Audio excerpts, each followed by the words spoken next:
तब ब्रह्म ने स्वयं से पूछा, मेरे बिना यह सब कैसे अस्तित्व में रह सकता है?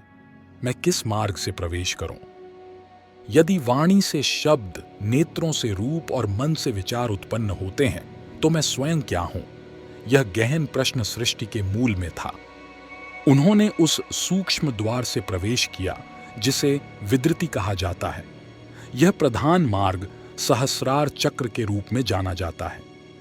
यह वह स्थान है जो महान आनंद प्रदान करता है। जागृत, स्वप्न और सुषुप्ति तीनों अवस्थाओं में विद्यमान रहता है। जन्म लेने के पश्चात उन्होंने समस्त प्राणियों को प्रकट किया, क्योंकि यही उनका कार्य था। इस प्रकार पुरुष ने अपने आत्मस्वरूप को सर्वव्यापक ब्रह्म के रूप में जाना और उद्घोष किया, ब्रह्म ही पूर्ण ज्ञान है। इसी कारण उन्हें इदंद्र कहा गया और संक्षेप में इंद्र।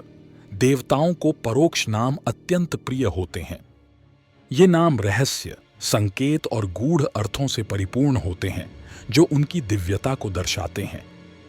आध्यात्मिक चेतना मानव रूप में प्रकट होती है, शरीर के अंगों से वीर्य सार रूप में संचित होता है।